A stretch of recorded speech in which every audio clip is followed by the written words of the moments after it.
पर जारी गतिरोध को दूर करने के लिए प्रधानमंत्री नरेंद्र मोदी ने कांग्रेस अध्यक्ष सोनिया गांधी और मनमोहन सिंह से मुलाकात की है। कांग्रेस नेताओं और प्रधानमंत्री की यह मुलाकात प्रधानमंत्री के आवास 7 रेसकोर्स रोड में हुई।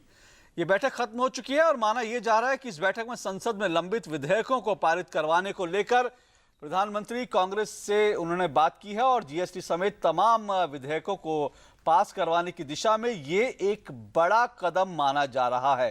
फिलहाल जो खबर आई है जिसे हमने बताया, बैठक खत्म हो चुकी है और ज्यादा जानकारी के लिए सीधे चलते हैं हमारी संवाददाता ऋतु वर्मा के पास। ऋतु, क्या अपडेट है आपके पास?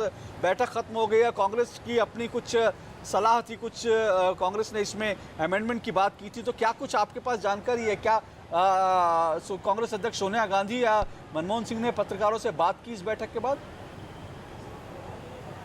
अशोक, तकरीबन 1 घंटे ये बैठक चली है। करीब 7:05 पर सोनिया गांधी, कांग्रेस अध्यक्ष और पूर्व प्रधानमंत्री मनमोहन सिंह 7 RCR पहुंचे थे और इस बैठक में प्रधानमंत्री नरेंद्र मोदी के साथ उनके 2 मंत्री भी मौजूद थे। वित्त मंत्री अरुण जेटली थे और संसदीय कार्य मंत्री वेंकैया नायडू भी मौजूद थे। 1 घंटे तक बैठक चली। बैठक खत्म हो चुकी है।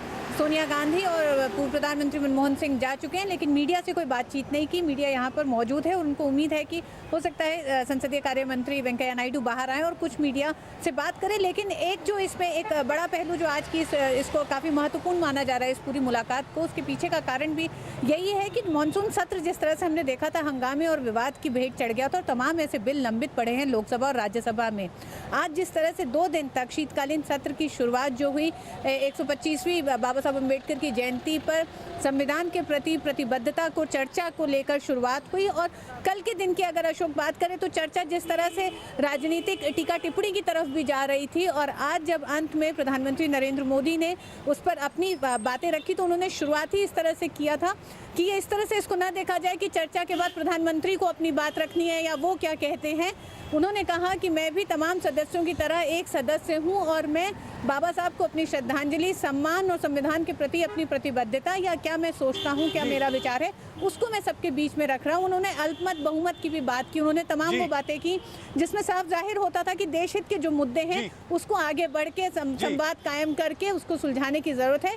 और जीएसटी भी एक ऐसा ही बिल है जो देश की प्रगति, आर्थिक प्रगति से जुड़ा हुआ है। तो ये बैठक काफी महत्वपूर्ण मानी जा रही है। कांग्रेस के 3 जो मुख्य बिंदु रहे हैं जिसपे कांग्रेस ने जीएसटी को लेकर अपनी आपत्ति एक तरह से कह सकते हैं दर्ज कराई थी, उसमें पहला था कि 18% जो जीएसटी की तय की जाए दर वो था।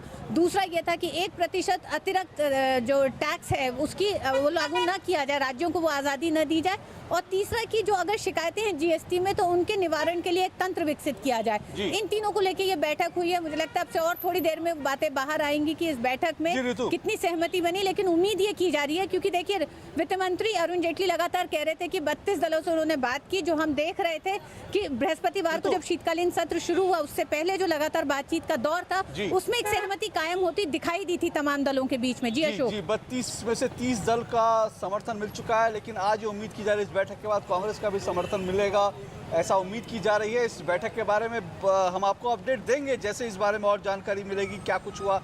जो औपचारिक रूप से इस बैठक के बारे में जो भी बयान होंगे वो आपको जरूर बताएंगे। फिलहाल बहुत बहुत शुक्रिया ऋतु आपका जानकारी देने के लिए। कांग्रेस के